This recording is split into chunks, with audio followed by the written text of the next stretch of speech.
Hello my dear champions, कैसे हैं यार आप सभी। आई होप आप सब बढ़िया होंगे और मस्ती से अपनी पढ़ाई कर रहे होंगे। तो in this session we are discussing the paper of 9th April morning shift. तो मैथमेटिक्स का जो सेक्शन जो आज के पेपर में जो मैथमेटिक्स के क्वेश्चन थे जो आए थे उसको हम डिस्कशन में लेने वाले हैं। और again and again morning shift में पेपर आज मैथमेटिक्स का फिर से वही मॉडरेट टू टफ साइड जाता हुआ दिखा है। थोड़ा लेंदी सवाल यहाँ पे कहीं ना कहीं दिखे गए हैं। तो ओवरऑल अगर आप ध्यान से समझे मेरी बात को, जो 2025 के एस्पिरेंट हैं और जो आज की इवनिंग शिफ्ट में एग्जाम देने जाने वाले हैं, प्लीज़ बहुत ध्यान से केयरफुली इस बात को सुन लीजिए कि मैथमेटिक्स में आपको 12 से 13 क्वेश्चन डुएबल दिखेंगे, जिसमें से आपको 100% श्योरिटी वाले क्वेश्चन उठा करके सॉल्व करने हैं। आपको कोई 25 में से 25 क्वेश्चन को सॉल्व करने का जिद नहीं पालना है। सीधी सीधी सी बात है, 8 से 10 क्वेश्चन अगर आप सही श्योर 100% करके आ गए तो भैया ऊपर से खुदा भी आ जाए तो इन क्वेश्चन को गलत नहीं ठहरा सकता जो आंसर आपने लिख दिया। ऐसे 100% श्योरिटी वाले सवालों को टिक करना है, उन्हें सॉल्व करना है और बस उन्हीं पर स्टिक रहना है। उससे ज़्यादा और उससे कम आपको सॉल्व नहीं करने थे, राइट। तो पेपर डिस्कशन हम करने वाले हैं इस सेशन में। लेकिन आगे बढ़ने से पहले मैं आपको बता दूं, अगर आप एडवांस के लिए अपने आप को बूस्टअप करना चाहते हैं, अपनी प्रिपरेशन को up to the benchmark set करना चाहते हैं, तो जेईई एडवांस के लिए रैंक एक्सीलरेटर बुक आपके लिए मैं लेके आया हूँ। यहाँ पे जो वेदांतु की ये बुक्स है, इसमें केमिस्ट्री फिजिक्स मैथ्स के लिए पूरा एक कॉम्बो आपको दिखाई देगा। यहाँ पे केमिस्ट्री फिजिक्स मैथ्स की ये जो बुक्स अगर आपने लगा ली तो एडवांस में आपकी रैंक 100% पक्की आने वाली है। कहाँ से परचेस कर सकते हैं इसको? बेटा डिस्क्रिप्शन बॉक्स में लिंक मिलेगा, वहां से परचेस कर सकते हैं, या फिर आप अमेजोन से भी इसको परचेस कर सकते हैं। यहाँ पे सारे फीचर्स लिखे हुए इन बुक्स के रिगार्डिंग, और यकीन मानो इन किताबों का कोई दूसरा सब्सटीट्यूशन नहीं अवेलेबल है मार्केट में। ध्यान से सुन लीजिएगा, अगर आप एडवांस के लिए अपने आप को बूस्ट करना चाहते हैं तो किताबें बेस्ट रिसोर्स है, बेस्ट वेपन है आपकी प्रिपरेशन को पुश करने के लिए। चलिए आगे बढ़ते हैं। अब जिनको लग रहा है कि मुझे किताबें पढ़ने से मजा नहीं आएगा, मुझे तो किसी बैच में इनरोल होना है, तो एक बैच की पूरी जानकारी देके जा रहा हूं जो कि कंप्लीटली फ्री ऑफ कॉस्ट है, बिल्कुल फ्री ऑफ कॉस्ट है। मैं फिर से रिपीट कर रहा हूं, कंप्लीटली फ्री ऑफ कॉस्ट है, कुछ नहीं करना है। डिस्क्रिप्शन बॉक्स में एकलव्य बैच का लिंक मिलेगा, वहां से आप एकलव्य बैच को ज्वाइन कर सकते हैं। उस लिंक पे क्लिक करके बेसिक डिटेल्स आपको भरनी होगी और आप बहुत इजीली उस बैच में इनरोल कर जाओगे, राइट। तो बैच का नाम है एकलव्य बैच और ये सिर्फ और सिर्फ रैंक एक्सीलरेटर प्रोग्राम है जो कि मेंस से एडवांस के बच्चों के लिए रन किया जाता है हर साल। तो कंप्लीटली फ्री ऑफ कॉस्ट है, कोई पैसा नहीं लगेगा, है ना। 10 वीक का रैंक एक्सीलरेटर प्रोग्राम यहाँ पे ये अवेलेबल है। इसमें 1500 से ज़्यादा IITians इस बैच से पढ़ के निकले हैं अभी तक। ध्यान से सुनिएगा, 1500 से ज़्यादा IITians, ठीक है।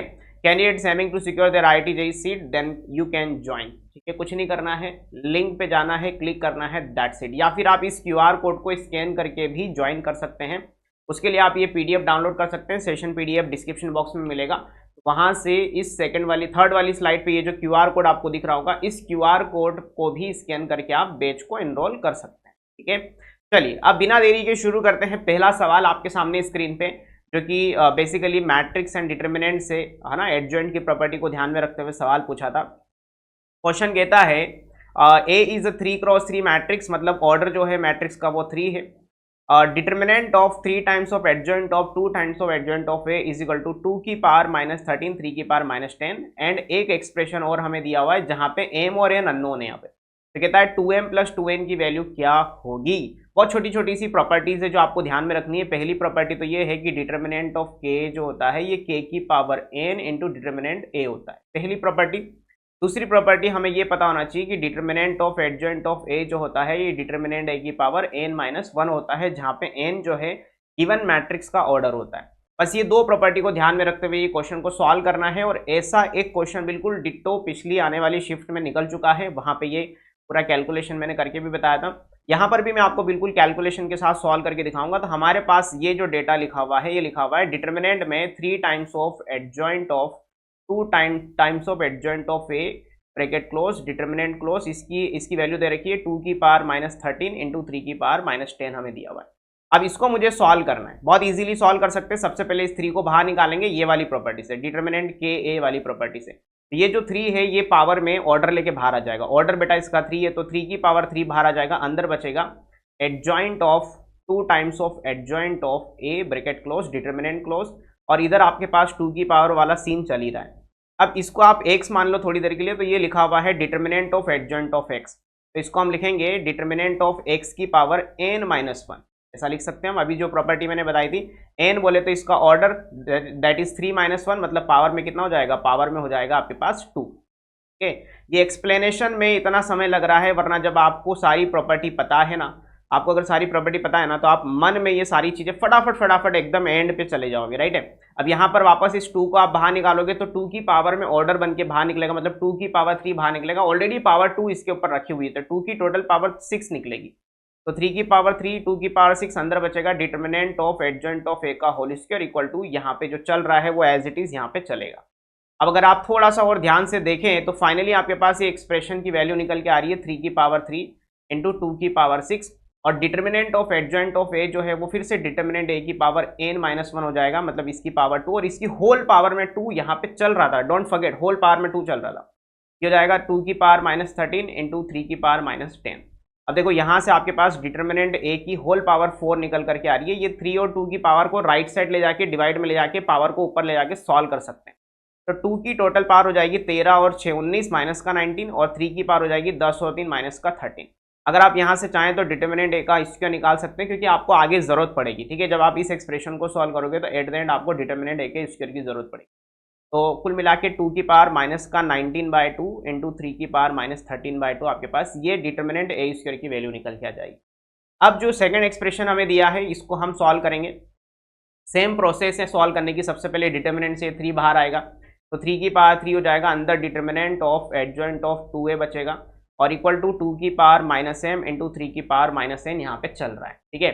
फिर से ये determinant of adjoint of 2a में प्रॉपर्टी लगाएंगे, 3 की पावर 3 एज इट इज, ये बन जाएगा डिटर्मिनेंट ऑफ 2a की पावर n-1 बोले तो 3 - 1, 2 की पावर -m, 3 की पावर -n हमारा एज इट इज चल रहा है, ठीक है। अब यहाँ से फिर आप 2 को बाहर निकालोगे, ये पावर में किसको लेके आएगा, ऑर्डर को लेके बाहर आएगा, मतलब 2 की पावर टोटल बन जाएगा आपके पास 6 बन जाएगा, क्योंकि 2 की पावर 3 और उसकी होल पावर 2 लगा हुआ है। 3 की power 3 as it is, determinant A का स्क्वायर बचेगा, और इधर 2 की पावर -m, 3 की पावर -n चल रहा है। अब देखो मैंने आपसे कहा था आपको डिटर्मिनेंट ए के स्क्वायर की जरूरत पड़ेगी, तो उसको उठा के यहाँ डाल देंगे, तो जाएगा 3 की पावर 3, 2 की पावर 6, डिटर्मिनेंट ए का स्क्वायर था शायद कुछ था मेरे पास लिखा हुआ है, 2 की पावर -19/2 इंटू 3 की पावर माइनस का 13/2 इज इक्वल टू 2 की पावर -m इंटू 3 की पावर -m। बहुत इजीली आप यहाँ पे 3 की टोटल पावर को सॉल्व कर लीजिए, 2 की टोटल पावर को सॉल्व कर लीजिए, दोनों तरफ पावर को कंपेयर कर लीजिए। जैसे ही हम कंपेरिजन करेंगे हमारे पास यहाँ से -m की वैल्यू -7/2 आ जाएगी, और हमें किसकी वैल्यू चाहिए, हमें 2m + 2n की वैल्यू चाहिए, तो 2 को क्रॉस मल्टीप्लाई कर देंगे, माइनस से माइनस कैंसिल हो जाएगा, तो 2m की वैल्यू 7 आ जाएगी। सिमिलरली जब हम n को कंपेयर करेंगे तो यहाँ से -n की वैल्यू आ जाएगी -7/2, ये भी इतना ही आ जाएगा, माइनस से माइनस कट जाएगा, तो 2n की वैल्यू यहाँ से 7 आ जाएगी। जब आप 2m + 2n करोगे तो 7 + 7 बोले तो 14 आपका फाइनल आंसर आ जाएगा। नो डाउट इस क्वेश्चन में समय काफी लग गया है, लेकिन अगर आपको प्रॉपर्टी पता है, मैं एक्सप्लेन कर रहा हूं तो यहाँ पे समय लगेगा, ऑफकोर्स लगेगा, मैं एक्सप्लेन कर रहा हूँ, मैं एक्सप्लेनेशन दे रहा हूँ, लेकिन अगर आपको ये क्वेश्चन में प्रॉपर्टी सारी ऑलरेडी पता है तो ये क्वेश्चन आपके लिए बहुत ज्यादा ईजी है, राइट। इसका आंसर मैं आपको दिखा देता हूँ, इसका आंसर है 14, और एक्सप्लेनेशन के लिए मैंने पूरा यहाँ पे आपको हैंड रिटन सॉल्यूशन मतलब किया हुआ है, तो आप इस पीडीएफ को डाउनलोड कर लीजिएगा तो आपको वो पूरा सॉल्यूशन मेंशन हो जाएगा, राइट। आगे बढ़ते हैं। ये काफ़ी इजी सवाल है, इसको टेलीस्कोपिक सीरीज कहते हैं, मैं इसको कैंसिलेशन सीरीज के नाम से ज़्यादा इसको तवज्जो देता हूँ, मैं वही उसी नाम से इसको बुलाता हूँ। कैंसिलेशन सीरीज का सवाल है जहाँ पे आप बहुत इजीली इसमें कैंसिलेशन सीरीज लगा सकते हैं। कैसे, नीचे की दोनों टर्म का जो डिफरेंस है वो ऊपर लिखा हुआ है, ऊपर तो नहीं लिखा हुआ है हालांकि, लेकिन उसको बना सकते हैं। जैसे नीचे 1 + d में से 1 को माइनस करोगे तो ऊपर मतलब d बचना चाहिए ऊपर, लेकिन 1 है, तो हम क्या करेंगे, d से मल्टीप्लाई d से डिवाइड कर देंगे, तो डिवाइड वाला d नीचे और ऊपर d का मल्टीप्लाई कर दिया, इधर 1 × 1 + d एज इट इज चल रहा है, यहाँ पर भी d अपॉन बन जाएगा 1 + d in first bracket, 1 + 2d in second bracket, and so on, last में बचेगा d अपॉन 1 + 9d इन फर्स्ट ब्रैकेट और 1 + 10d इन सेकेंड ब्रैकेट, और इज इक्वल टू 5 हमारा चल रहा है, उसमें कोई मसला वहाँ पे बड़ा है नहीं हमारे पास। ब्रैकेट क्लोज कर देंगे यहाँ पे, राइट है। अब ये हो जाएगा 1/d एज इट इज, यहाँ पे आप ऊपर लिख सकते हैं इसको 1 + d - 1, आराम से d को आप कैलकुलेट मतलब d को आप मैनिपुलेट कर सकते हैं, नीचे 1 × 1 + d एज इट इज आपका चलेगा। इस वाले d को आप लिख सकते हैं 1 + 2d - 1 + d, मतलब नीचे वाले ब्रैकेट का डिफरेंस ऊपर क्रिएट हो रहा है, 1 + d × 1 + 2d as it is आपका चलेगा, और ऐसा लास्ट तक आप करते रहेंगे। लास्ट तक करते रहेंगे। अब आपको करना है स्प्लिट एंड डिवाइड। जब आप स्प्लिट एंड डिवाइड करेंगे तो बहुत सारी टर्म्स यहाँ पे कैंसलेशन सीरीज की तरह काम करेंगी। वो एक सीरीज बनेगी जिसमें cancellation of the terms create होगा। तो बाहर 1/d एज इट इज, अंदर आपके पास दो टर्म बस बचेगी, एक 1 बचेगा और एक यहाँ लास्ट वाली टर्म से यहाँ से ये कटा 1 बचा, इधर इसका फर्स्ट टर्म बचा, सेकंड कट रहा है तो इसका फर्स्ट कटेगा, सेकंड बचेगा। तो यहाँ से आपके पास बचेगा, यहाँ पे अगर आप देख सकते हैं 1 + 10d अपॉन दी से कटा, तो यहाँ पे 1/1 + 10d बचेगा आपके पास, इज इक्वल टू 5 आपका चल रहा है। बस इसको सॉल्व करना है, बस इसको सॉल्व करेंगे आपका फाइनल आंसर आ जाएगा। ठीक है, तो मैं इसको कर देता हूँ, चलो सॉल्व।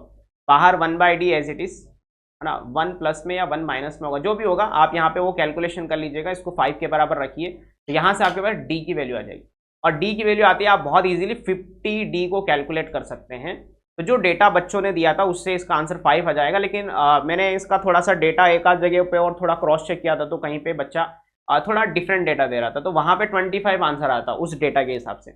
मतलब यहाँ पे वो जो डेटा है उस डेटा के हिसाब से आंसर मैंने दे दिया, लेकिन अगर आप ध्यान से सोचें तो data is not a very important part. यहाँ पे इंपॉर्टेंट पार्ट ये है कि कैंसलेशन सीरीज का क्वेश्चन था और बहुत इजीली इसको सॉल्व कर देना था। और अगर आप इसके चैप्टर की बात करोगे तो ये सीक्वेंस इन सीरीज में चला जाएगा। आप इसको कहीं भी रख सकते हैं, बेसिक मैथ्स का भी बोल सकते हैं इसको। तो ये उस हिसाब से यहाँ पे इसको ट्रीट करना था और काफ़ी ईजी आप इसको सॉल्व कर सकते हैं। अब थोड़ा और आगे चलते हैं। ये थोड़ा सा एक बेसिक सवाल है जो कि एनसीईआरटी से बिलोंग करता है। ऐसे सवाल आपके एनसीईआरटी में काफ़ी सारे हैं। कहता है एक पैराबोला है, वो डिवाइड करता है the area of the circle x² + y² = 5 in 2 parts, है ना, ये इन लिखा हुआ है ना, इन 2 पार्ट्स, ये 2 पार्ट में डिवाइड करता है। कहता है the area of the smaller part is question mark. अब पहले तो डायग्राम यहाँ पे क्रिएट करेंगे, पहले डायग्राम बनाएंगे। एक सर्कल है जिसका सेंटर जो है वो ओरिजिन है और रेडियस उसकी कितनी है, √5 है। और एक पैराबोला है जिसका जो माउथ होगा वो राइट साइड ओपन होगा। कहता है इनका जो स्मॉलर पार्ट है, इनके दोनों के इंटरसेक्शन का जो स्मॉलर पार्ट है वो हमें बताना है। अब देखो स्मॉलर पार्ट क्या है, सर्कल और पैराबोला जो आपस में इंटरसेक्ट कर रहे हैं, तो एक रीजन तो इधर क्रिएट हो रहा है, एक रीजन इधर क्रिएट हो रहा है। जो स्मॉलर रीजन क्रिएट हो रहा है वो इधर क्रिएट हो रहा है, ये वाला, ये स्मॉलर रीजन है जहाँ पे सर्कल और पैराबोला आपस में इंटरसेक्ट कर रहे हैं। तो मुझे इस एरिया को निकालना है। तो इस एरिया को निकालने के लिए सिमेट्रिसिटी अपने लिए बहुत मेजर रोल प्ले करेगा यहाँ पे। तो हम क्या करेंगे, ये ऊपर वाला एरिया निकाल के उसको डबल कर देंगे, कि उसको डबल कर देंगे और डबल करने के बाद हमारा आंसर आ जाएगा। अब डबल करने के लिए वो तो चलो ठीक है डबल कर देंगे, लेकिन उसके लिए ना सबसे पहले इस ऊपर वाले एरिया को निकालने के लिए ना आपको ये पॉइंट ऑफ इंटरसेक्शन निकालना पड़ेगा। क्योंकि ये जो ऊपर वाला जो एरिया है, ये वाला, ये एरिया खुद अपने आप में 2 पार्ट से निकलेगा, एक इधर वाला टुकड़ा, एक इधर वाला टुकड़ा।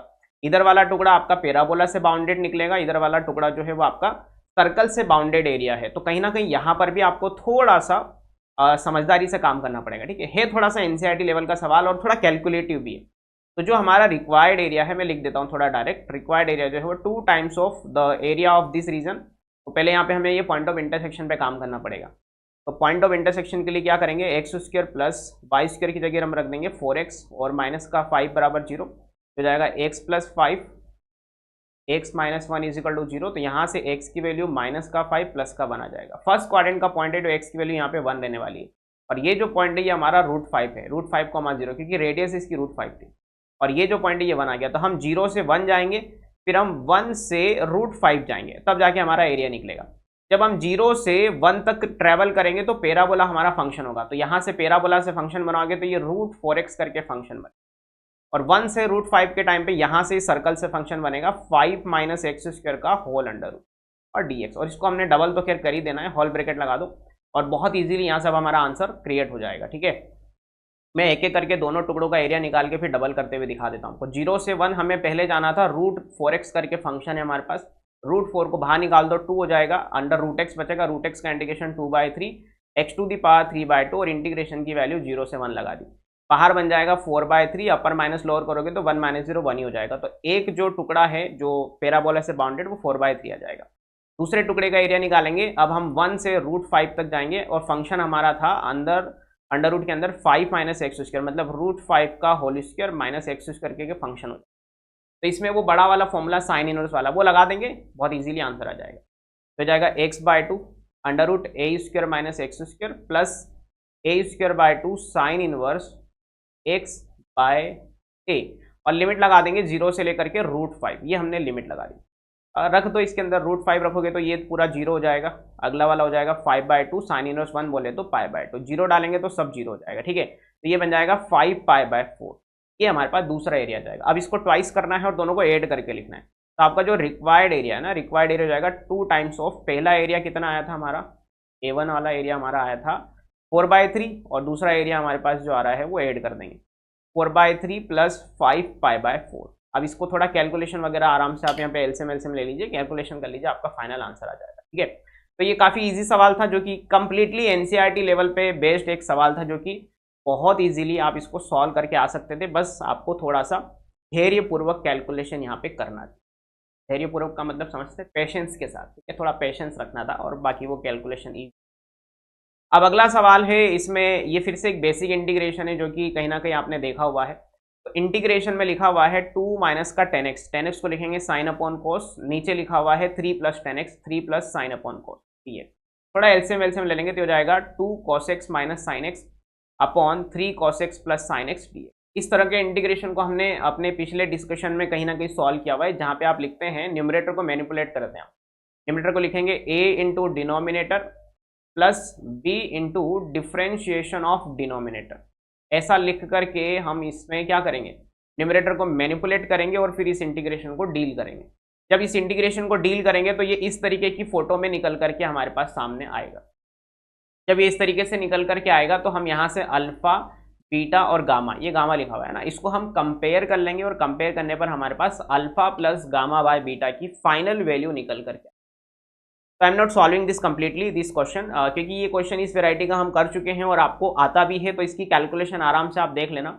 मैं इसको कंप्लीट सॉल्व नहीं कर रहा हूँ, मैं आगे जा रहा हूँ नेक्स्ट क्वेश्चन की तरफ।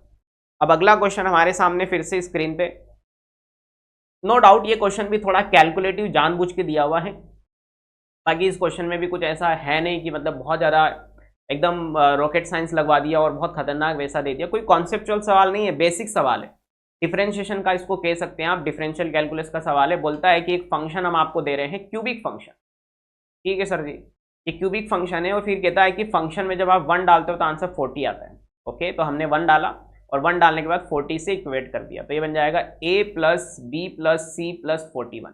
तो अल्टीमेटली जब 41 उठ के उधर जाएगा तो हमारे पास a plus B plus C की वैल्यू -1 आ जाएगी, इसको हम बोल देंगे इक्वेशन 1। इसको हमने बोल दिया equation 1, a plus B plus C की वैल्यू -1 आ रही है। इसको मैं थोड़ा सा यहाँ पे रेफरेंस के लिए लिख देता हूँ, ताकि अगली इक्वेशन जो हमारी बनेगी ABC में उससे हम इसको इक्वेट कर पाएँ, सॉल्व कर पाएँ आपस में। फिर f'1 2 दिया हुआ है, तो हमने f' निकाला पहले, तो ये हो जाएगा 3ax² प्लस 2bx प्लस का c, 41 का तो 0 हो जाएगा। अब ये f' में x की जगह 1 डाला, तो ये बन जाएगा 3a plus 2b plus c, और f'1 को 2 से इक्वेट कर दिया, तो देखो यहाँ पे हमारे पास 2 इक्वेशन बन गई, वापस दूसरी इक्वेशन आ गई। अब बोला है कि डबल डैश की वैल्यू 4 के बराबर है, सीधी सी बात है, इस फंक्शन को डबल डिफ्रेंशिएट करेंगे, डबल डैश हमारे पास आ जाएगा 6ax प्लस का 2b, और इसमें x की जगह 1 डालेंगे तो हो जाएगा 6a प्लस का 2b, और ये 4 के बराबर हो गया, इक्वेशन नंबर 3 हो। तो अल्टीमेटली आप c को एलिमिनेट कर दो इक्वेशन 1 और 2 की मदद से, 2 में से 1 माइनस कर दो, तो ये बन जाएगा 2a plus b equal to 2 minus -1 मतलब 3 हो जाएगा। एक इक्वेशन ये हो गई, यहाँ से आप थोड़ा सा 2 से इसको हल्का कर दो, तो 3a plus B is equal to 2 हो जाएगा। इक्वेशन इसको कुछ बोल दो या मत बोलो चलेगा।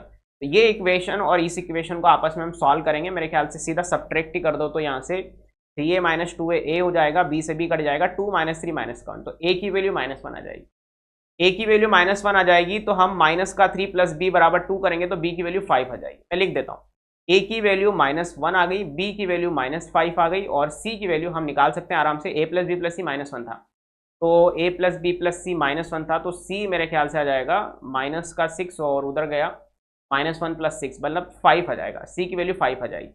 और ए बी सी के मतलब ठीक है, c की वैल्यू -5 प्लस 5 वो देख लेना, कोई फर्क नहीं पड़ता, a² plus b² plus c² करना है, तो 1 का स्क्वायर 5 का स्क्वायर 5 का स्क्वायर, ठीक है। तो ये 51 आपका फाइनल आंसर आ जाएगा। कुल मिला के इस क्वेश्चन में हमसे क्या करवाया पता है, हमसे हमाली करवाई, मजदूरी करवाई। कुल मिला के इस क्वेश्चन का कोई सेंस नहीं बनता है, काफ़ी ईजी सवाल था ये, अगर एग्जैक्ट यही सवाल था तो फिर बच्चा करके आया होगा इसको, नो डाउट थोड़ा सा कैलकुलेशन करने में उसको जरूर पसीने छूटे होंगे, लेकिन ये डूएबल सवाल था, ठीक है। अब बढ़ते हैं अपने अगले सवाल की तरफ। नेक्स्ट क्वेश्चन क्या कहता है, अगला क्वेश्चन कहता है कि द कोएफिशिएंट ऑफ x की power 70 in the expansion of this. इसमें थोड़ा सा यहाँ पे करेक्शन है, यहाँ पर ये 99 CP लिखा हुआ है और ये 46 CQ है और यहाँ 1 + x की पावर कुछ 46, ऐसा कुछ छोटा मोटा करेक्शन है, ये देख लेना आप। ये जो एक्सप्रेशन लिखा हुआ है ये लिखा हुआ है 99 CP माइनस का 46 CQ, ऐसा लिखा हुआ है। और दूसरी बात यहाँ पे 1 + x की पावर 46 लिखा हुआ है, ठीक है। तो अगर आप ध्यान से ऑब्जर्व करें तो ऐसे सवाल भी, इस तरह का सवाल भी PYQ में हम ऑलरेडी डिस्कशन में ले चुके हैं। 2024 के जनवरी शिफ्ट के PYQs में आपने देखा होगा कि यार एक आपको जीपी दे रखी है अल्टीमेटली। ये देखो इस एक्सप्रेशन को ध्यान से देखो, इसकी पावर में 46 यहाँ पे, ये एक्सप्रेशन अपने आप पे जीपी है। और इस जीपी में टोटल जो टर्म्स हैं वो हमारे पास अवेलेबल है 53 टर्म्स है। आराम से आप निकाल सकते हैं, x² x³ x की पावर 4 चल रहा है यहाँ पे, और 1 + x की पावर 98 97 96 से लेके 46 तक। ये जीपी है जिसमें अगर आप फॉर्मूला लगाना चाहें जीपी के n टर्म्स के सम का, तो a × 1 - r की पावर n अपॉन 1 - r करके फॉर्मूला आप लगा सकते हैं। जब आप फॉर्मूला लगाएंगे फर्स्ट टर्म हो जाएगी x², 1 + x की पावर 98 बोले तो a × 1 - r, r बोले तो x अपॉन 1 + x, इसका कॉमन रेशियो हो जाएगा, इसकी होल पावर 53 मैंने कैलकुलेशन कर रखी है ना, upon 1 - x upon 1 + x, 1 - r हो गया। और ये इसके एक्सपांशन में x की पावर 70 का कोएफिशिएंट हमें कंपेयर करना है और उसको निकाल के कंपेरिजन करके p और q की वैल्यू निकालना है, फिर p + q निकालना है। इसको थोड़ा सिंप्लीफाई हम करेंगे, इसको जैसे हम फाइनल सिंप्लीफाई करेंगे तो ये बनेगा x² × 1 + x की पावर 99 माइनस x की पावर 55 × 1 + x की पावर 46 करके एक्सप्रेशन हमारे पास निकल करके आ जाएगा। इसको मैं बॉक्स कर देता हूँ क्योंकि मेरे लिए हाईलाइटेड जो रिजल्ट है वो यही है जो मैंने यहाँ पे बॉक्स किया है। अब इस पर्टिकुलर रिजल्ट से हमें x की पावर 70 चाहिए, तो देखो x² ऑलरेडी बाहर बैठा हुआ है, तो 1 + x की पावर 99 के एक्सपांशन में हमें x की पावर 68 का कोएफिशिएंट चाहिए होगा। तो यहाँ पर आपको मिलेगा 99C68, ये हमें मिलेगा। ये x की पावर 68 का कोएफिशिएंट हमने उठाना था वहाँ से। फिर करस्पॉन्डिंग टू x की पावर 55 बाहर बैठा हुआ है, तो x की पावर हमें चाहिए होगा यहाँ से 15 का कोएफिशिएंट, तो ये हो जाएगा 1 + x की पावर 46 के एक्सपांशन में x की पावर 15 का कोएफिशिएंट हो जाएगा 46C50। और इसको हमें कंपेयर करना था 99 CP माइनस 46 CQ से, बहुत इजीली कंपेयर कर सकते हैं, ये 99 है यहाँ पे, ठीक है। इसको कंपेयर करना था, कंपेयर अगर आप करोगे तो P की वैल्यू जो है 68 आ जाएगी, यहाँ पे आप आराम से R की वैल्यू को कंपेयर कर सकते हैं, और Q की जो वैल्यू है वो 15 हो जाएगी, है ना। NCR में R कंपेयर करना था, दैट्स इट। अब बोला है कि P + Q बताओ, तो ये 83 हमारे पास निकल के आ जाएगा। 68 + 15 करोगे तो आपका जो फाइनल आंसर है वो 83 होता है। अब बताओ ये क्वेश्चन डुएबल था, पहली चीज नो डाउट। ये थोड़ा सा इसमें क्लिक करने में थोड़ा समय लगेगा, और एक जेईई एस्पिरेंट ऑलरेडी इस तरह के सवाल कहीं ना कहीं अपने सेशंस में पढ़ते वक्त करता है, वो अपने मॉक टेस्ट में कहीं ना कहीं ऐसे सवाल देखता है, अपने मॉड्यूल में ऐसे सवाल देखता है, अपने PYQs में ऐसे सवाल देखता है, तो उनसे ये क्वेश्चन 100% बनेगा। जो बिल्कुल नो सीखे गए होंगे, जो सिर्फ अभी अभी बोर्ड लेवल खत्म किया और सडनली एकदम एक वो तुक्का मारने के लिए गए ना कि चलो देखते हैं, हिट एंड ट्रायल करते हैं, लग गया तो ठीक है, आगे नंबर तो ठीक है, अगर कैटेगरी है तो हो गया, तो ऐसे बच्चे इसको नहीं कर पाए होंगे, ठीक है। तो एक प्रिपरेशन करने वाला बच्चा जरूर इस क्वेश्चन को सॉल्व करके आया होगा बहुत इजीली। इसका आंसर 83 था जो मैंने आपको दिखाया है। अब बढ़ते हैं अपने अगले सवाल की तरफ। अब ये अगला सवाल काफी इंटरेस्टिंग है, इस सवाल को जरा देखो। कहता है a ray of light passing through 1,2 and after reflecting on the x axis at the point Q it passes through the point R 3,4। कहता है ए से एक अनदर पॉइंट है is such that PQRS is a parallelogram, then find the value of h × k²। ये हमें बताना है। अब मेरी बात ध्यान से सुनिए, सामने वाले ने ये बोला है कि एक पॉइंट है 1,2, वहां से एक लाइन रिफ्लेक्ट करती है, इस तरीके से एक रे ऑफ लाइट रिफ्लेक्ट करती है, वो x एक्सिस पे टकराती है और टकराने के बाद वो कुछ ऐसे निकल जाती है। तो ये जो पॉइंट है हमारे पास, इस पॉइंट को अपन बोल देते हैं P, जिसकी वैल्यू हम ले लेते हैं 1,2। ये Q पॉइंट जो x एक्सिस पे लाई कर रहा है उस पर टकराएगी, ये समथिंग, 0 होगा। अब ये समथिंग क्या है उसको मैं अभी नहीं लिख रहा। फिर ये रिफ्लेक्ट होने के बाद इस तरीके से निकलेगी पॉइंट R से, ये पॉइंट R मान लेते हैं अपन 3,4।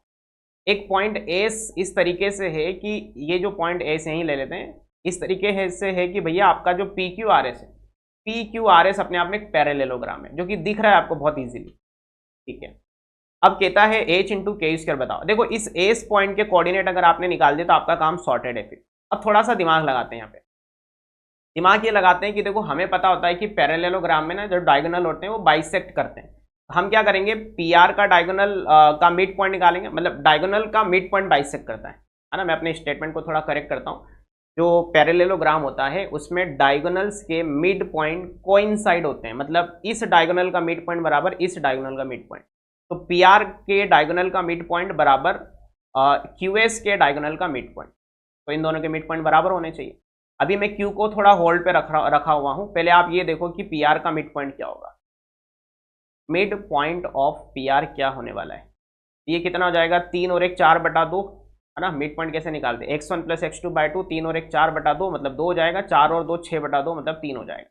तो ये पॉइंट के कोऑर्डिनेट हमारे पास 2, 3 अवेलेबल। तो यही पॉइंट के कोऑर्डिनेट फिर QS के डायगोनल के उसमें भी होने चाहिए। ठीक है।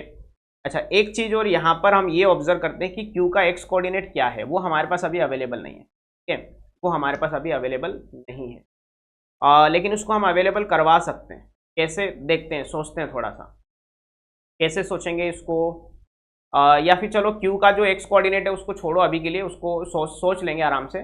फिलहाल थोड़ा आगे बढ़ते हैं। अब हमारा मेन मकसद क्या है, हमारा मेन मकसद है इस एज पॉइंट के कोऑर्डिनेट h और k को निकालना, ये हमारा मेन मकसद है। ठीक है, अब जरा सोचो कि एक चीज़ ये सोच सकते हैं, अच्छा मेरे पास क्योंकि Q पॉइंट का कोऑर्डिनेट का ये Q पॉइंट के x कोऑर्डिनेट की वैल्यू 4 - h रखी हुई, अब ये कैसे है ज़रा ये देखते हैं कैसे है। मेरे ख्याल से ये इस तरीके से है, कैसे है मैं बताता हूँ। जैसे अगर आप QS का मिड पॉइंट निकालोगे तो आप क्या करोगे, इस 4 - h को ऐड करोगे h में और इसको डिवाइडेड बाय 2 करोगे, ये कट कुटा के 2 ही हो जाएगा, मतलब यहाँ से निकाला इसको मिड पॉइंट का वो लगा के, सीधी सीधी सी बात है। और यहाँ पे अच्छा के तो मेरे ख्याल से बहुत इजीली आता हुआ दिख रहा है। आप क्या करोगे, QS जो डायगोनल है उसका मिड पॉइंट का वैल्यू लगाओगे यहाँ पे, तो ये बन जाएगा k + 0/2 = 3। तो k की वैल्यू तो बेटा 6 आ जाएगी। k की वैल्यू में कोई लफड़ा नहीं है, h निकालने में थोड़ा सा लफड़ा है यहाँ पे। k की वैल्यू तो बहुत इजीली आ गई 6, इसको मैं बिठा देता हूँ ऊपर। k की वैल्यू मेरे पास 6 बहुत इजीली निकलती हुई आती हुई दिख रही। अब एक काम करते हैं, मुझे h निकालना है, तो एक काम करते हैं, थोड़ा सा उसी डायग्राम को थोड़ा सा ढंग से ऑब्जर्व करते हैं।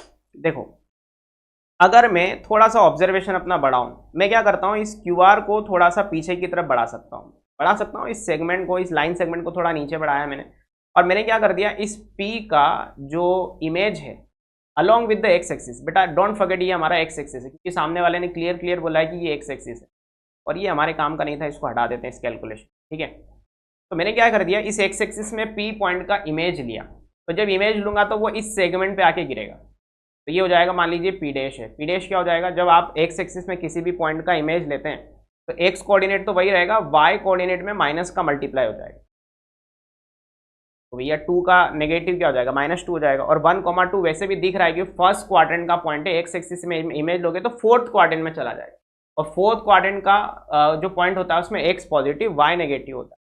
तो P के पास हमारे पास P का जो इमेज है वो P' है, और वो इस लाइन पे लाई कर रहा है। ठीक है, तो अगर आप ध्यान से देखें तो आपके पास ये कॉन्सेप्ट निकल के आ रहा है कि इस लाइन सेगमेंट पे P', Q और R नाम के जो 3 पॉइंट है ना, ये आपस में क्या है, कोलिनियर पॉइंट है। क्या है, कोलिनियर पॉइंट। अगर ये कोलिनियर पॉइंट है तो इनसे बनने वाली कोई भी 2 लाइन की जो स्लोप होगी वो आपस में बराबर होंगी। बात समझ में आ रही सबको? मैं दोबारा से वो लाइन सेगमेंट दिखाता हूँ। यहाँ पे आपका P' था 1, -2, यहाँ पे कहीं पे आपका Q रखा हुआ है 4 - h, 0, और इसी लाइन सेगमेंट पे कहीं R रखा हुआ है 3, 4, और ये तीनों कैसे हैं, पॉइंट कोलिनियर है। तो आप यहाँ पे स्लोप का कॉन्सेप्ट लगा सकते हो या आप एरिया 0 कर सकते हो। तो यहाँ पे आप स्लोप का कॉन्सेप्ट लगा के या एरिया 0 करके जब आप h निकालोगे तो h की वैल्यू यहाँ से 7/3 आ जाएगी, मैंने निकाली हुई है। ठीक है, अच्छा इसके और भी रास्ते हो सकते हैं, मैं ये नहीं कह रहा कि एक ही रास्ता है कि आप इसको पीछे बढ़ाओगे फिर इमेज लोगे, हो सकता है ये आपको क्लिक ना करे। तो h निकालने के और भी हजारों रास्ते हो सकते हैं, हजारों तो नहीं लेकिन सैकड़ों रास्ते हो सकते हैं जहां से आप h अपना निकाल सकते हैं। तो अगर कोई रास्ता आपको दिख रहा है कि सर h ऐसे भी निकाला जा सकता है, तो प्लीज आप वो कमेंट सेक्शन में लिख के बताना। ठीक है, तो मेरे पास k ऑलरेडी आ चुका था 6, मेरे पास h ऑलरेडी आ चुका है 7/3, मुझे पूछा गया है h × k², तो मैं इसको निकाल सकता हूँ। तो ये h × k² जो है ये मेरा कितना है, k 0 आ रहा था शायद, नहीं 6 आ रहा है, h × k² मेरा आ जाएगा कितना 84, k 0 नहीं है k 6 है, सॉरी है ना, वो 6 को 0 जैसा बना रखा है मैंने, राइट है। तो k की वैल्यू 6 आ गई और h × k² मेरा 84 हो जाएगा। ठीक है, तो ये क्वेश्चन थोड़ा सा ट्रिकी था, थोड़ा सा इसमें बैठ के सोचना था, है ना, थोड़ा सा बैठ के सोचना था। स्ट्रेट लाइन का सवाल था, काफी इजी कैटेगरी में उसको हम रखेंगे। अब बढ़ते हैं अगले सवाल की तरफ। अगला सवाल क्या कहता है, a circle passing through the origin and 1, 0, एक सर्कल है जो 2 पॉइंट से पास करता है, टच द अनादर सर्कल, जो कि ओरिजिन उसका सेंटर है और 9 उसकी मतलब 3 उसकी रेडियस है, इसको टच करता है। अब उसने ये नहीं कहा कि इंटरनली टच करता है एक्सटर्नल, तो हमें वो दोनों कंडीशन को साइमल्टेनियसली लेके जाना पड़ेगा। कहता है then the locus of the centre of the circle. अच्छा, मतलब इस सर्कल का जो सेंटर है उसका लोकस क्या होगा। तो यार थोड़ा सा समझदारी से एक काम ये करते हैं। अच्छा देखो, टच होने की कंडीशन लगा देते हैं कि मान लो दो सर्कल है जो एक दूसरे को या तो इंटरनली टच कर रहे हैं या एक्सटर्नली, वो देखना पड़ेगा। जो आपका एक सर्कल है जिसका सेंटर तो क्लियरली दिख रहा है कि ओरिजिन है, और दूसरा वाला सर्कल जो है ना वो ओरिजिन और 1,0 से पास हो रहा है। तो ये डायग्राम थोड़ा समझदारी से बनाना पड़ेगा आपको, इस तरीके से ये टच भी करना चाहिए, ये 0,0 और 1,0 से पास भी कर रहा है। अब अगेन ये थोड़ा सा गलत बना है क्योंकि 1,0 0,0 की लाइन में ही एक्स एक्सिस पे आगे दिखेगा, मतलब ये 1,0 यहाँ कहीं होगा और ये सर्कल कुछ ऐसे इस तरीके से दिखेगा आपको। 1,0 यहाँ कहीं होगा। ये अंदर वाला ये वाला हटा देते हैं ना, बड़ा वाला इसको हटा देते हैं। समझ गए करना क्या है। आपको कुछ नहीं करना है, ये जो सर्कल जो 0,0 और 1,0 से निकल रहा है, अच्छा ये यहाँ से पास हो रहा है, ऐसे ऐसे निकल, तो ये जो सर्कल है जो 0,0 और 1,0 से पास कर रहा है, इसका सेंटर आप मान लीजिए एच कोमा के, प्लेट कर लीजिए उसके सेंटर को, क्योंकि हमें वैसे भी पता है कि जिस पर्टिकुलर पॉइंट का लोकस निकालना होता है उसको हम एच कोमा के एज्यूम करते हैं। फिर कंडीशन क्या है टच होने की, दोनों सर्कल के सेंटर के बीच की डिस्टेंस बराबर दोनों की रेडियस का डिफरेंस, और होल मोड में वो लगा देना है। अच्छा, जिस तरीके से हालात हमें दिख रहे हैं उस हिसाब से लग रहा है कि जो कंडीशन दे रखी है उससे ये लग रहा है कि सर्कल जो है इंटरनली टच कर रहे हैं, एक्सटर्नल टच वाला सीन नहीं है यहाँ पे। ठीक है, एक्सटर्नल टच करते हैं तो फिर वो जो छोटा वाला सर्कल है वो 0,0 और 1,0 से पास करता हुआ नहीं दिखेगा, क्योंकि क्लियरली बोला है कि बड़े वाले सर्कल का जो रेडियस जिसका 3 और सेंटर 0,0 है, उसके सेंटर से दूसरा वाला सर्कल अंदर ही अंदर निकल रहा है। तो ऑफकोर्स एक सर्कल बड़ा है एक सर्कल छोटा है, तो ये इंटरनल टच का केस यहाँ पे बनता हुआ दिख रहा है। तो बस इंटरनली टच करवा दो और उसके करस्पॉन्डिंग यहाँ पे आप रेडियस और सेंटर के बीच का रिलेशन यहाँ पे लगा दो, और लगाते ही आपके पास ये कंडीशन निकल के आई। और बहुत इजीली दिख रहा है कि ये जो कंडीशन है ये एक सर्कल की इक्वेशन है, X square plus Y square बराबर 3/2 का होल स्क्वायर। हमें पता है कि एक सर्कल है, तो जो लोकस है, जो लोकस है सर्कल के सेंटर एच कोमा के का, वो बहुत इजीली दिख रहा है कि सर्कल का वो मतलब वो सर्कल ही होने वाला है। ठीक है, सर्कल के सेंटर का लोकस सर्कल ही होने वाला है। कितना मिक्स हो गया ये स्टेटमेंट, राइट है। तो ये इजी क्वेश्चन था, इस पर थोड़ा सा बस बैठ के दिमाग लगाना था, और वो कंडीशन आपको नहीं भूलनी थी।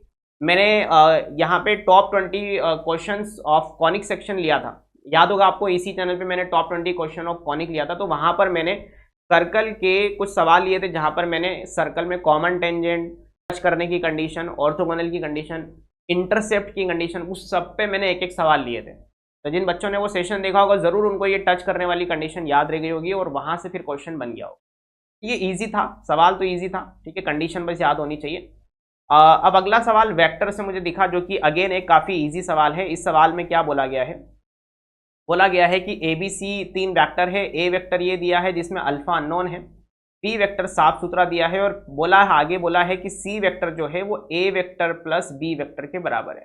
ठीक है, दूसरे नंबर पे बोला है कि मैग्नीट्यूड ऑफ सी वेक्टर जो है वो magnitude of A vector minus B vector के बराबर है। ठीक है, तो ये कंडीशन जो हमें दे रखी है ना, इस कंडीशन में भी हम मैग्नीट्यूड अप्लाई कर देंगे ना, हम तो कर ही सकते हैं अप्लाई। तो मैग्नीट्यूड ऑफ सी जो है वो magnitude of A vector plus B vector के बराबर हो जाएगा। तो मतलब अल्टीमेटली सामने वाला ये कहना चाहता है कि magnitude of A plus B जो है वो बराबर है magnitude of A minus B. काफ़ी ईजी हो गया है। मतलब अगर आप ध्यान से देखें, अगर आपने बहुत अच्छे से वो कंडीशन पढ़ी हुई है, कौन सी वाली, जो पैरेललोग्राम में डायगोनल के लेंथ के बारे में हम बताते हैं। किसी भी पैरेललोग्राम में जो डायगोनल वेक्टर होते हैं वो एक ए वेक्टर प्लस बी वेक्टर होता है, दूसरा ए वेक्टर माइनस बी वेक्टर होता है। और अगर डायगोनल वेक्टर की लेंथ के बारे में अगर आप कह रहे हो कि ए प्लस बी की लेंथ जो है वो ए माइनस बी की लेंथ के बराबर है, मैग्नीट्यूड लगा दिया मतलब लेंथ है, तो यहाँ से क्लियर दिखता है कि वो पैरेललोग्राम अपने आप में एक रेक्टेंगल है, और वहां से निकल करके आता है ए वेक्टर का बी वेक्टर के साथ डॉट प्रोडक्ट 0। ये स्टैंडर्ड रिजल्ट है। अगर आपको ये रिजल्ट नहीं भी आते तो आप दोनों तरफ स्क्वायरिंग कर लीजिए, तो मॉड ए का स्क्वायर प्लस मॉड बी का square plus 2a dot B equal to mod A का स्क्वायर प्लस मॉड बी का square minus 2a dot B खुलेगा। मॉड ए का स्क्वायर मॉड बी का स्क्वायर हो जाएगा कैंसल, राइट साइड से minus का 2a डॉट बी बुला लेंगे इधर, तो 4 times of a dot B 0 हो जाएगा, तो अल्टीमेटली a डॉट बी 0 आ जाएगा। और जैसे ही a डॉट बी 0 आ जाएगा मेरे पास अल्फा निकल करके आ जाएगा। मैं कर देता हूँ, अल्फा निकाल देता हूँ, ये हो जाएगा 2 अल्फा प्लस 5 चौका 20 प्लस 6 पंजा 30 इज इक्वल टू 0। तो यहाँ से अल्फा की वैल्यू माइनस का 25 है। और हमसे पूछा क्या है, कहता है then the value of alpha and magnitude of C का स्क्वायर बताओ। तो अल्फा तो हमने निकाल ही दिया है, अब सी वेक्टर का मैग्नीट्यूड का स्क्वायर बताना है। देखो सी वेक्टर जो है ए प्लस बी के बराबर, सी वेक्टर का जो मैग्नीट्यूड है ए, या फिर आप ये वाला रिजल्ट ले लो, कोई फर्क नहीं पड़ता, चार ऑप्शन में जो दिया है उसके हिसाब से आप अपना आंसर कमिट कर सकते हैं। तो ए माइनस बी के मैग्नीट्यूड के बराबर ले लो, तो ए माइनस बी जब करोगे तो हो जाएगा अल्फा माइनस 2 और 4 माइनस 5 माइनस 1, 5 माइनस 6 माइनस 1, ये निकाल लो पहले, फिर इसके मैग्नीट्यूड पे बात कर लेंगे। सी वेक्टर निकाल लो, चलो पहले मैग्नीट्यूड हटा दो, सी वेक्टर निकाल लो पहले, और सी वेक्टर निकालने के बाद इसका मैग्नीट्यूड ले लो, अंडर रूट में ले जा करके बहुत इजीली जो चार ऑप्शन आपको दिए होंगे वहां से आपका आंसर निकल करके फाइनली आ जाएगा। तो अगेन ये काफ़ी इजी सवाल था जिसमें स्टैंडर्ड रिजल्ट हमें पता होना था, वो जो पैरेललोग्राम वाला रिजल्ट था ना, बस वो लगा दिया, दैट्स इट, काम खत्म हो गया, राइट। आगे बढ़ें, अगला सवाल क्या दिया है। अगला सवाल रिमाइंडर टाइप का, जो कि मैं बच्चों को कह ही रहा था कि इतनी सारी शिफ्टें गुजर गई और रिमाइंडर टाइप का सवाल अभी तक हमें नहीं दिखाई दिया था, तो आज की मॉर्निंग शिफ्ट में आपको फाइनली वो रिमाइंडर टाइप वाला सवाल आपको दिखाई दिया, बाइनोमियल थ्योरम। क्वेश्चन कहता है, हालांकि बाइनोमियल से एक सवाल ऑलरेडी निकल गया था, वो याद करो, वो जीपी जिसमें दे रखी थी मिक्स करके। क्वेश्चन कहता है कि 428 की पावर में 2024 को अगर आप डिवाइड करते हो 21 से तो कितना रिमाइंडर आता है। देखो नीचे लिखा हुआ है 428, उसकी होल पावर में लिखा हुआ है 2024, तो आप डिवाइड करना चाहते हैं किससे, 21। तो अगर आप ध्यान से देखेंगे तो 21 दूना 42, मतलब 20 बार तो ये पूरा पूरा कट जाएगा और 8 बचेगा हमारे पास। तो मतलब कि ये हमारे पास बचेगा कितना, 21 दूना 42 और 8 बचेगा। तो मैं ऐसा बोल सकता हूँ कि 21 के जो मल्टीपल है, कुछ मल्टीपल अलग कर दो और उसमें 8 जो है वो हमारे पास रिमाइंडर बच जाएगा, और 2024 उसकी पावर में चल रहा है और डिवाइडेड बाय 21 चल। कुल मिला के 428 को हमने थोड़ा मैनिपुलेट किया है 21 के मल्टीपल्स में। तो यहाँ से ये 21 के जितने भी मल्टीपल्स है ये एक्सपांशन में बाहर हो जाएंगे सारे, और हमारे पास सीधा सीधा 8 बचेगा, मतलब 8 की पावर 2024 डिवाइडेड बाय 21 चलेगा। अब अगेन आपका जो ऊपर जो नंबर बैठा हुआ है उसका बेस 8 है, और जो आपका जो डिवाइड करने वाला नंबर है वो 21 है। तो बेस में जो 8 है वो छोटा है 21 के कंपेरिजन में, तो उसको छोटा नहीं रखना है, उसको हमें बैलेंस करना है। किस तरीके से बैलेंस करेंगे उसको हम लिखेंगे 8 की पावर 2 और उसकी पावर 2024 में से 2 पावर अलग कर दो, तो मतलब 2 पावर इन द सेंस 2 के मल्टीपल वाली पावर अलग करोगे तो ऊपर बचेगा 1012 और नीचे आपका चल रहा है 21। अब मेरी बात ध्यान से सुनो, 8 का स्क्वायर मतलब हो गया 64, 64 को 21 के मल्टीपल में लिखना है, तो मेरे ख्याल से 21 या 63 है ना, 21 3 63 है ना, तो 63 मतलब ये 64 लिखा हुआ है तो इसको हम लिखेंगे 1 प्लस या 63 प्लस 1, 63 प्लस 1, 63 प्लस 1, इसको थोड़ा ठीक कर देता हूँ मैं, 63 प्लस 1 की पावर में 1012 डिवाइडेड बाय 21। देखो अब ध्यान से, ये 63 के जितने भी पावर को जब एक्सपांड करोगे तो 63 के सारे मल्टीपल 21 के मल्टीपल में बन के कन्वर्ट हो जाएंगे, सीधा सीधा 1 बचेगा, और 1 की पावर 1012 मतलब सीधा सीधा आंसर आपका 1 आ जाएगा। तो रिमाइंडर आपका फाइनली 1 निकल करके। काफ़ी ईजी सवाल था, बहुत ईजी सवाल था, और हर बच्चा इसको करके आया होगा, बहुत ईजी सवाल था, राइट। आंसर इसका देख लेना सब लोग, 1 है ना, ऑथेंटिक आंसर है सारे ये। उसके बाद एक सवाल और है जो मेरे सामने है, जो कि बेसिकली कॉन्टिन्यूटी का सवाल है। बोला है कि इसका जो टर्निंग पॉइंट है वो π/2 है, दिख भी रहा है हमें यहाँ से कि π/2 के इर्द गिर्द फंक्शन को अलग अलग डिफाइन किया है, और π/2 पे फंक्शन कंटिन्यूस भी है। सामने वाला कहता है कि a² प्लस b² की वैल्यू बताओ, ठीक है। अगर ये कंटिन्यूस है तो LHL वैल्यू बराबर RHL वैल्यू बराबर वैल्यू ऑफ द फंक्शन हमारा कॉन्सेप्ट होता है, हम LHL वैल्यू पे काम करते हैं। तो जब आप LHL वैल्यू पे काम करोगे हो जाएगा limit x tending to π/2 minus function है हमारे पास 8/7 की होल पावर में 10 डिवाइडेड बाय 10 ये हमारे पास अवेलेबल है। अब आप इसमें ज़्यादा समझदारी मत दिखाना कि 10 अपॉन 10 दिखा तो 8/7 लिख दिया, भैया वो x अगर 0 की तरफ टेंड करता है तो आप उसको लिख सकते हैं, इसको आप डायरेक्ट पावर में 8/7 मत लिख देना, गलत हो जाएगा, मतलब 8/7 की पावर 8/7 हो जाएगा, जो कि नॉन सॉल्वेबल है आपके लिए। आप समझदारी दिखाओ थोड़ा सा, इस पे लिमिट जाएगी, लिमिट जब इस पे जाएगी तो आप ये सोचो कि देखो आपका जो x जो है वो टेंड कर रहा है π/2 माइनस पे, आपको 8x के बारे में सोचना है कि 8x कहाँ टेंड करेगा। तो अगर आप 8 का मल्टीप्लाई करोगे तो ये आपका 4π माइनस की तरफ टेंड करेगा, तो ये 8 का मल्टीप्लाई कर दो। अब आपको सोचना है कि 10 8x कहाँ टेंड करेगा, मतलब 10 8x की एग्जैक्ट वैल्यू क्या होगी। तो जब आप इस पर 10 अप्लाई करोगे तो राइट साइड 10 4π हो जाएगा, और 10 जो होता है पाई के मल्टीपल पे 0 वैल्यू देता है, तो 10 4π की वैल्यू यहाँ पे 0 आ जाएगी, मतलब न्यूमरेटर आपका जो है वो 0 की तरफ टेन 8 पाई जो है वो न्यूमरेटर 0 की तरफ टेंड कर रहा है। टेन 8x सॉरी है ना, टेन 8x जो है वो x बराबर पाई बाय 2 पर टेन 4 पाई हो रहा है, सीधी सीधी सी बात। अब आप टेन 7x के बारे में सोचो। देखो आपका x जो है वो पाई बाय 2 माइनस की तरफ टेंड कर रहा है, आप ये सोचो कि 7x किधर टेंड करेगा, तो ये 7 पाई बाय 2 माइनस पे टेंड करेगा। जब आप 10 अप्लाई करोगे तो ये हो जाएगा 10 7x जो है ये इन्फिनिटी की तरफ टेंड करेगा, क्योंकि 10 7 पाई बाय 2 इन्फिनिटी होता है। तो अल्टीमेटली ये बन गया 8 बाय 7 की पावर 0 अपॉन इन्फिनिटी, मतलब कितना 0, पावर में 0 हो गया, मतलब फाइनल वैल्यू कितनी आ गई 1 आ जाएगी। तो LHL की फाइनल वैल्यू 1 आ जाएगी और हमारे पास value of the function pi by 2 पर a माइनस 8 के बराबर है। तो हम क्या करेंगे, वैल्यू ऑफ द फंक्शन बराबर LHL वैल्यू, तो यहाँ से a की वैल्यू मेरे पास 9 निकल करके आ जाएगी। कितनी आ जाएगी, 9 निकल करके आ जाएगी। मतलब ऐसा भी बोल सकते हैं कि फंक्शन की पाई बाय 2 पर जो वैल्यू है वो 1 के बराबर है, क्योंकि a की वैल्यू वापस यहाँ डालोगे तो 9 माइनस 8 1 हो जाएगा। फंक्शन की पाई बाय 2 पर वैल्यू 1 के बराबर होगी।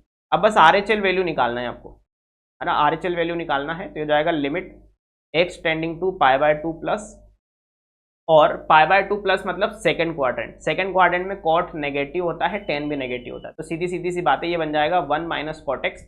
मॉड्यूलस को डिफाइन करते हुए लिखेंगे और ऊपर पावर में लिखा हुआ है माइनस का b by X mod 10x, mod हटेगा तो बेटा माइनस का 10x हो जाएगा। ठीक है, अब अगर आप ध्यान से देखें पाई बाय 2 रखोगे तो 10 पाई by 2 0 sorry code pi by 2 0 होता है, तो बेस में 1 बचा और 10 पाई बाय 2 इन्फिनिटी होता है। तो बेसिकली ये 1 की पावर इन्फिनिटी वाला इंडिटरमिनेट फॉर्म लिखा। तो सॉल्व करने के लिए पूरी लिमिट को e की पावर में लेके जाएंगे, हो जाएगा e की power limit x tending to pi by 2 plus अंदर ही अंदर 1 माइनस कोट एक्स में से 1 सब्ट्रैक्ट किया और पावर को नीचे बुला के मल्टीप्लाई कर दिया। ठीक है, 1 से 1 कटेगा, माइनस का कोट एक्स इंटू माइनस का b बाय ए 10x बचेगा, माइनस माइनस प्लस हो जाएगा b बाय ए इंटू कोट एक्स 10x। तो कोट एक्स 10x खुद अपने आप में एक दूसरे से कट गए, तो e की पावर में b बाय ए बचेगा, e की पावर में b बाय ए बचेगा RHL वैल्यू।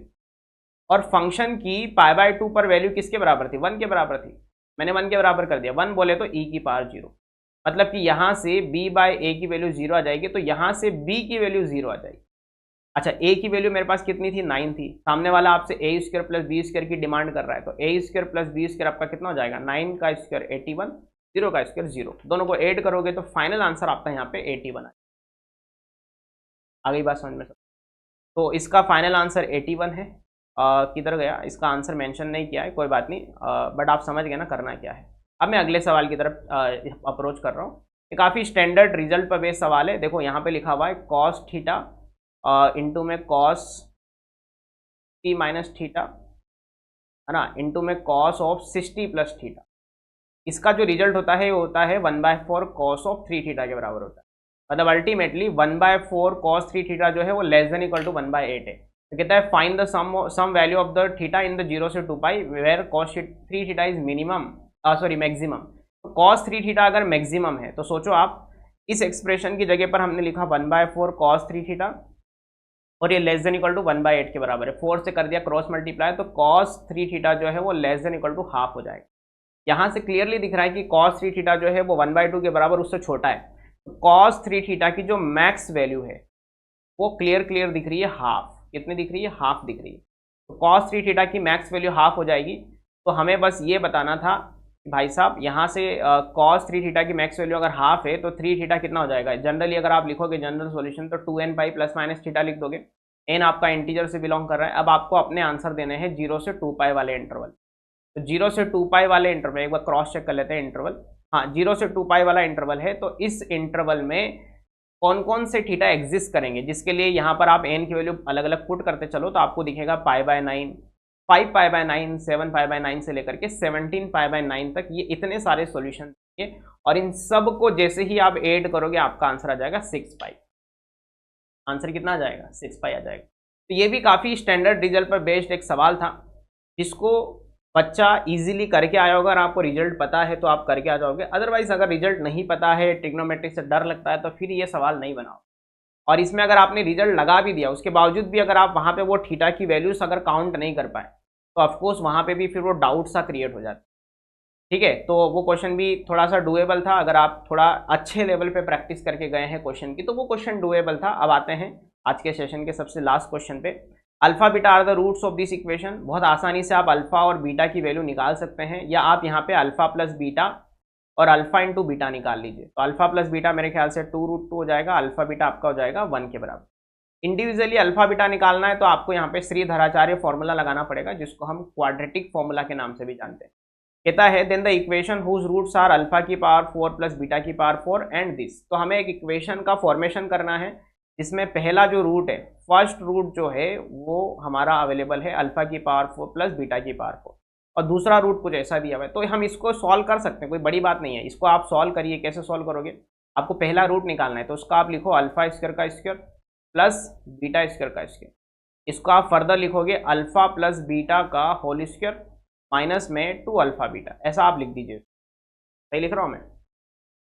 नहीं, थोड़ा गड़बड़ हो गया, 1 मिनट रुको। यहाँ पे alpha square plus beta square आएगा, alpha square plus beta square minus 2 alpha square beta square हो जाएगा। अगेन आप इसको लिखोगे अल्फा प्लस बीटा का होल स्क्वायर माइनस का 2 अल्फा बीटा, और इसकी होल पावर 2 माइनस का 2 टाइम्स ऑफ अल्फा बीटा का होल स्क्वायर। तो जो पहला रूट है वो निकलता हुआ दिख रहा है मुझे। अल्फा प्लस बीटा डालो 2√2 का स्क्वायर 8 हो जाएगा, माइनस 2 अल्फा बीटा बोले तो 2, तो 8 माइनस 2 का whole square minus alpha beta 1 है, 1 का स्क्वायर 1, 1 इंटू 2 2 हो जाएगा। 8 माइनस 2 यानी 6 का स्क्वायर 36 में से 2 गया तो 34। तो पहला रूट हमारा 34 आ रहा है। सिमिलरली आपको दूसरा रूट कैलकुलेट कर लेना है यहाँ से। इसको आप कैसे लिखोगे? इसको लिखो अल्फा क्यूब का होल स्क्वायर प्लस, या आप इसको लिखो अल्फा स्क्वायर का क्यूब। एक ही बात है, आप कहीं से भी मैनेज कर सकते हैं अपने इसको वैल्यू को। अल्फा स्क्वायर का क्यूब प्लस बीटा स्क्वायर का क्यूब डिवाइडेड बाय 6।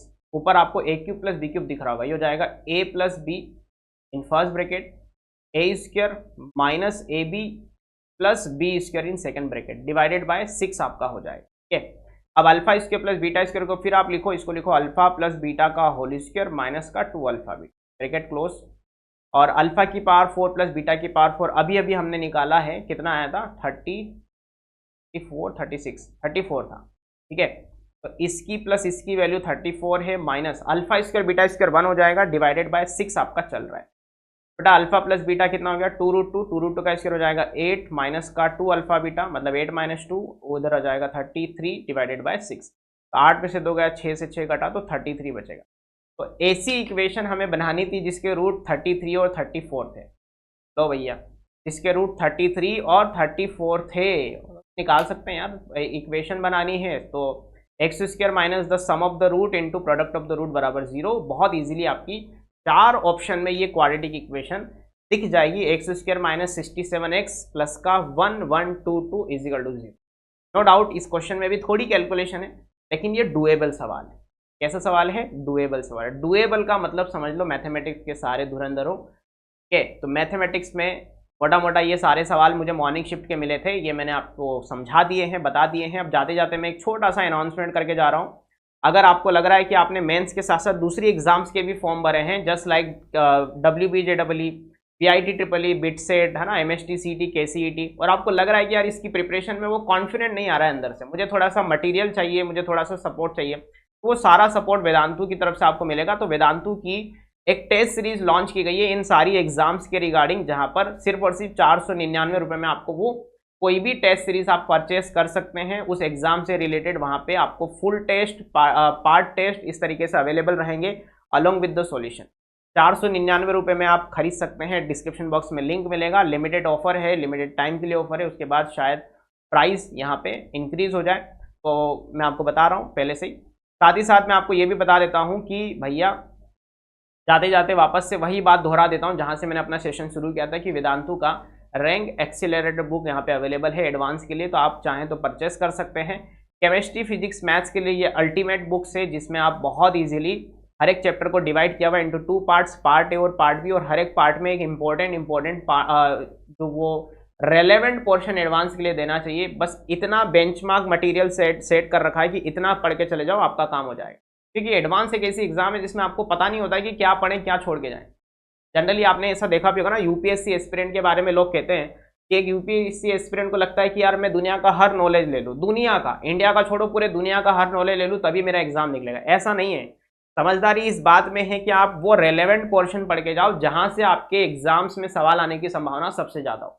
तो एडवांस में भी वही है कि भाई सब ना पढ़ करके अगर लिमिटेड भी पढ़ के चले गए, और ये लिमिटेड कंटेंट कहाँ मिलेगा, ये फिल्टर्ड कंटेंट कहाँ मिलेगा, वो किताबों में मिलेगा, इन किताबों में मिलेगा।